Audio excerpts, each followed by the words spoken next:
Alhamdulillah wassalatu wassalamu ala Rasulillah nabiyina Muhammadin wa alihi wa sahbihi wa man walah. Asyhadu an la ilaha illallah wahdahu la syarikalah wa asyhadu anna Muhammadan abduhu wa rasuluhu. Amma ba'd. Ayyuhal ikhwah, azani Allah wa iyyakum. Mungkin kita pernah mendengar ada orang berkata, kalau ini bid'ah berarti semua bid'ah dong. HP bid'ah, mobil bid'ah, kacamata bid'ah, jam tangan bid'ah. Karena itu kan semua tidak ada di zaman Nabi Shallallahu Alaihi Wasallam. Bagaimana akan dikatakan ini bid'ah? Jangan sembarangan kita mengatakan ini bid'ah, itu bid'ah. Tentunya penting kita untuk memahami apa itu makna daripada bid'ah. Sesuai dengan apa yang didefinisikan oleh para ulama, bid'ah itu didefinisikan dari dua tempat atau dari dua sisi. Sisi yang pertama yaitu bid'ah secara bahasa. Sisi yang kedua yaitu bid'ah secara istilah. Sebagaimana sholat. Sholat secara bahasa artinya doa. Sedangkan secara istilah artinya perbuatan dan perkataan yang khusus dimulai dari takbiratul ihram diakhiri dengan salam. Zakat secara bahasa artinya suci. Demikian secara istilah berbeda. Puasa juga demikian. Selalu yang dibedakan adalah dalam permasalahan makna secara bahasa dengan makna secara istilah. Nah, bid'ah secara bahasa artinya kullu makhturi'a ala ghairi mithalin sabiq. Semua yang diada-adakan yang sebelumnya tidak ada.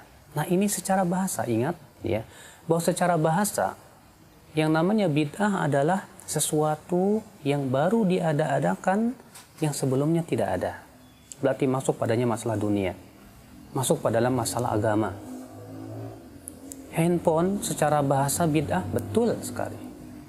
Mobil secara bahasa bid'ah, betul sekali.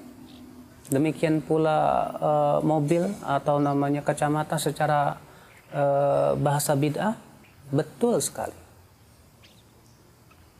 Tapi apakah secara istilah itu semua disebut bid'ah? Tentu tidak. Kenapa demikian? Karena dalil-dalil dari Al-Quran dan hadis Nabi SAW membedakan antara masalah dunia dan masalah agama. Masalah dunia diatur oleh Allah di dalam surat yaitu Al-Baqarah ayat 29. Allah berfirman, huwallazi khalaqa lakum ma fil ardi jami'a. Dialah Allah yang telah menciptakan untukmu semua yang ada di muka bumi ini semuanya. Para ulama ahli usul fiqih menyebutkan bahwa ayat ini menunjukkan sebuah kaidah bahwa yang berhubungan dengan masalah dunia, pada asalnya halal. Tidak boleh dikatakan haram kecuali apabila ada dalil. Kenapa? Karena ayat ini tegas mengatakan dialah Allah yang telah menciptakan untukmu. Dan ini merupakan sighatul imtinan. Dan sighatul imtinan artinya mengungkit kenikmatan. Dan tidak mungkin Allah mengungkit kenikmatan dengan sesuatu yang sifatnya haram. Dan Allah mengatakan lakum. Allah telah menciptakan dunia itu untuk kalian semua. Ini menunjukkan bahwa masalah dunia pada asalnya halal. Masalah dunia, seseorang boleh untuk membuat apa saja selama itu manfaat, silahkan. Tapi masalah akhirat, Rasulullah SAW bersabda, masalah agama, Rasulullah SAW bersabda, man amila amalan laisa alaihi amruna fahuwa raddun. Barang siapa yang mengamalkan suatu amal yang tidak ada di atasnya perintah kami, maka itu tertolak, kata Rasulullah SAW.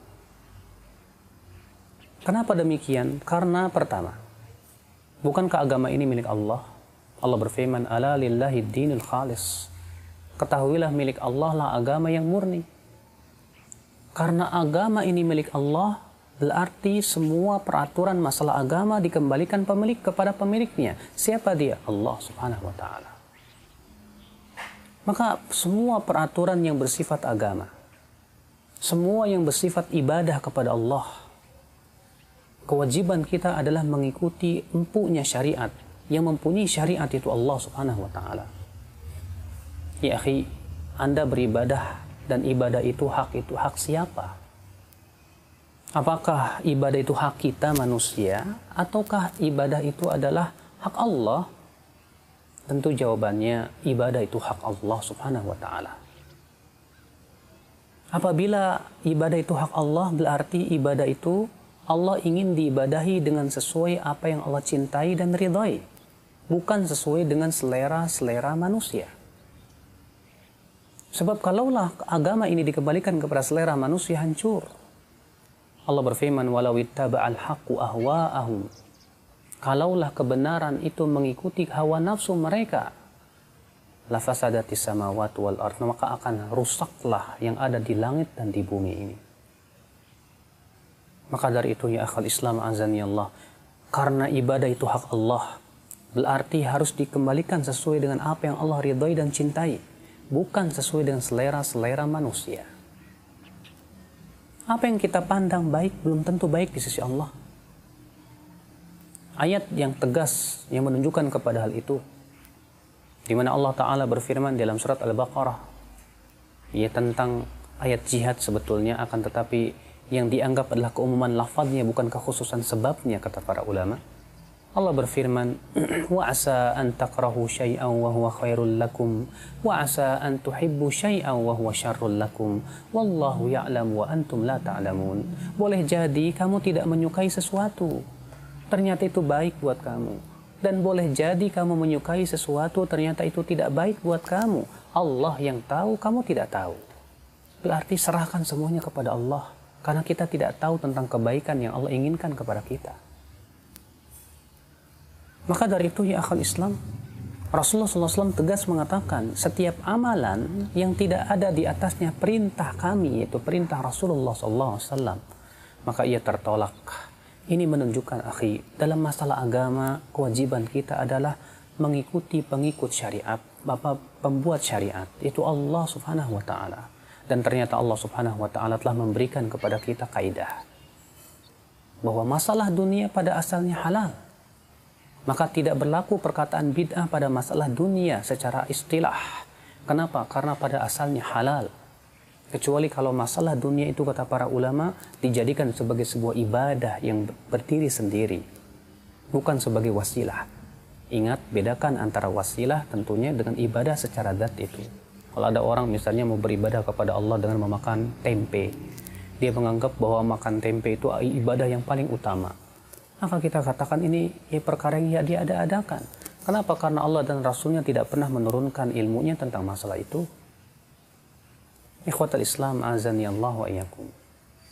Maka dari itu ya akhi, masalah agama, masalah ibadah, kembalikan kepada pemilik syariat. Apabila ada dalilnya, kita lakukan. Apabila tidak ada dalilnya dalam masalah ibadah ini, jangan sekali-kali kita lakukan. Al-Imam Ibnu Qayyim menyebutkan bahwa pada asalnya yang berhubungan dengan masalah ibadah, pada asalnya yang berhubungan dengan masalah ibadah itu al-man'u, tidak diperbolehkan. Sedangkan yang berhubungan dengan masalah dunia, maka itu halal, silahkan. Subhanallah ya akhal Islam azani Allah wa yakum. Bayangkan kalau ternyata agama ini pada asalnya ya boleh kita mengotak-ngatik seenaknya sampai ada dalil yang melarang. Mungkin agama kita ini akan hancur. Setiap orang akan berkreasi sesuai dengan apa yang dia pandang baik. Akhirnya apa? Agama pun ia akan rubah-rubah selama katanya tidak ada dalilnya. Ada orang sholat subuh 4 rakaat, ketika ditegur, kenapa kamu sholat 4 rakaat? Dia berkata, enggak ada larangannya. Mana tidak ada larangannya? Iya. Kalau ada lagi orang, ya dia berwudu dari kaki, kemudian mundur. Ketika ditanya, loh kenapa kok kamu wudunya mundur? Dia katakan enggak ada larangannya. Subhanallah, kalau begitu hancur syariat kita ini ya akal Islam. Maka dari itu ya akhi, masalah agama karena itu adalah milik Allah Subhanahu wa Ta'ala. Dan ingat ya, agama ini milik Allah, bukan milik kiai, bukan milik ulama, bukan milik siapapun. Seseorang boleh berucap hanya dengan dalil dari Al-Quran dan hadis Nabi Sallallahu Alaihi Wasallam. Ikhwata Islam azani Allah wa iyyakum. Maka dari sini kita bisa memahami bahwa perkataan orang berkata, kalau ini bid'ah berarti handphone pun bid'ah dong. Kita katakan betul bid'ah secara bahasa, tapi tidak bid'ah secara istilah. Dan masalah handphone ini masalah dunia. Pada asalnya halal, silahkan selama digunakan untuk sesuatu yang bermanfaat. Ya diridhoi oleh Allah Subhanahu wa taala. Sedangkan masalah ibadah kita tidak diperkenankan ya akhul Islam azani Allah wa iyyakum untuk membuat-buatnya. Kenapa? Karena ibadah itu hak Allah. Kewajiban kita adalah beribadah dengan apa yang Allah cintai dan ridhai, bukan menurut selera kita. Terkadang ya akhul Islam azani Allah wa iyyakum, seseorang begitu kreatif di dalam membuat suatu ibadah dengan cara membuat tata cara yang tidak pernah disyariatkan oleh Allah dan Rasulnya, atau menentukan waktu dan tempat yang tidak pernah ditentukan oleh Allah dan Rasulnya, atau yang ketiga menentukan jumlah yang tidak pernah ditentukan oleh Allah dan Rasulnya. Ada orang datang kepada ajengan, ya Pak Kiai, ajarkan saya dong, berikan petuah supaya saya enteng rezeki. Oh, baca la ilaha illallah 1000 kali, nanti kamu enteng rezekinya. Kita katakan subhanallah, dari mana dalilnya ya? Bahwa membaca la ilaha illallah 1000 kali itu nanti bakalan enteng rezeki. Pembatasan ini dari mana? Seakan-akan dia pemilik syariat. Padahal yang membuat syariat hanyalah Allah. Kita tidak diperkenankan untuk mengatakan, ya bacaan ini sekian-sekian akan menimbulkan begini dan begitu, kecuali dengan dalil dari Allah Subhanahu wa taala langsung yang Allah sampaikan melalui lisan Rasulnya salawatullahi alaihi wasallam, tentunya dengan sanad-sanad yang sahih. Maka dari itu ya akhi, pahamilah ini. Bedakan masalah ibadah dengan masalah dunia. Masalah dunia pada asalnya halal. Masalah agama serahkan kepada pemilik agama itu Allah. Jangan kita memandang baik kecuali dengan sesuai dengan syariat Allah. Ingat Imam Syafi'i berkata, "Man istahsana syai'an faqad syara'a." Siapa yang menganggap baik suatu permasalahan atau sesuatu, berarti dia telah membuat syariat. Ingat, yang membuat syariat hanyalah hak Allah Subhanahu wa taala, tidak siapa-siapa. Oleh karena itu Allah mengecam orang-orang musyrikin Quraisy yang mereka itu membuat syariat-syariat dan merubah-rubah syariat Nabi Ibrahim. Allah berfirman, "Am lahum syuraka'u syara'u lahum minad dini ma lam ya'dzam bihillah." Apakah mereka mempunyai sekutu-sekutu yang membuat syariat untuk mereka dari agama ini, sesuatu yang tidak diizinkan oleh Allah? Naam ya akhul Islam. Maka bukankah lebih mudah kita untuk mencukupkan diri dengan apa yang dituntunkan oleh Rasulullah? Abdullah bin Mas'ud berkata, "Ittabi'u wa la tabtadi'u faqad kufitum." Ikuti saja, jangan membuat-buat yang baru, karena kalian sudah dicukupi. Ikuti saja, bukan membuat-buat yang baru ya akhul Islam. Semoga kita termasuk orang-orang yang senantiasa ittiba kepada sunnah Rasulullah SAW. Semoga kita termasuk orang-orang yang senantiasa mengikuti apa yang dititahkan oleh Rasulullah dan Allah dan Rasulnya dalam masalah perkara ibadah. Demikian pula berusaha untuk mengikuti rambu-rambu agama dalam masalah dunia, sehingga kita tidak menjadi orang-orang yang merubah-rubah syariat. Tidak pula kita menjadi orang-orang yang mudah untuk menghalalkan segala sesuatu, kecuali segalanya tentunya dengan dalil dari Al-Quran dan hadis Nabi Sallallahu Alaihi Wasallam. Subhanakallah bihamdik, asyhadu an la ilaha illa ant, astaghfiruka wa atubu ilaik. Wassalamualaikum warahmatullahi wabarakatuh.